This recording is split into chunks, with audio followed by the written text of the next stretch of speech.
So I want to ask you, with all that kind of as as background to this, is what do you think a father owes his family beyond provision?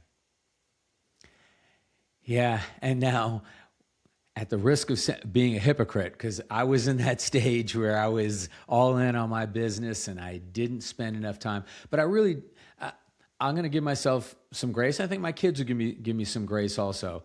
Is that we owe our kids a lot more than new Nikes and Apple iPads.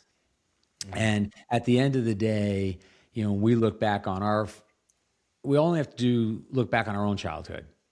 And you're going to remember the days that you went fishing with your dad or played ball with your dad.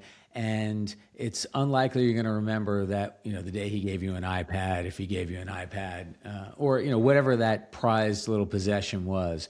It'll be the time we spent. So I think first thing is we look back on the experiences that formed us and touched us. Think and go a step beyond your parents. What your grandparents? Your grandparents, you probably love your grandparents.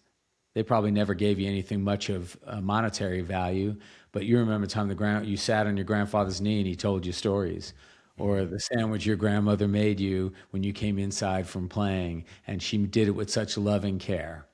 So if we think about that, then we think, oh, what kind of provision? Now, look, it's important. So, you train people, and there's a certain level of dedication you need in order if you really want to progress. And so you just have to decide what level you're going to go, and maybe accept that you're not going to make it to the top because you're not going to put in the time to do it. And I'm not going to put in the time and effort to do it. And I've really come to that stage in my life now, a little bit because of my age, is that, yeah, there's things, hey, I want the wandering worshiper to be a household name. Are you willing to work 60 hours a week doing it? No, I'm not. And Yeah. so I'm going to have to settle for whatever that result may be, or settle with it, whatever results come with that amount of input and that amount of effort. And guess what? It's okay, because I'm going to go see little Ricky in Chicago this weekend, and my grandson.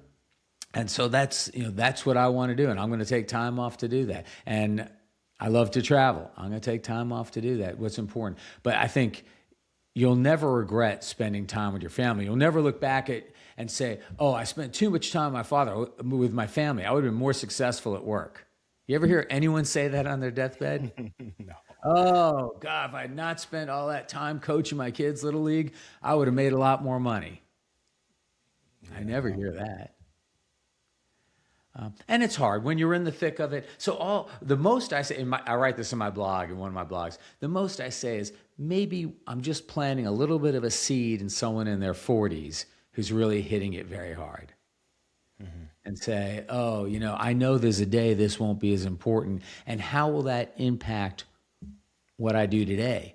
So maybe it's as simple as, maybe I have more time to enjoy my children and grandchildren now, but hopefully I planted the seeds when they were younger that they would want to have that relationship with me today. And fortunately I have. And so that's really what maybe the best you can do when you're hitting it hard in your 40s. Yeah. And you Yeah. got that mortgage and you got that car payment, and and the kids need new shoes, the feet keep growing. And so I appreciate that, and I understand that, but I think we got to just, again, at the end of the day, this will be what's most important. Yeah.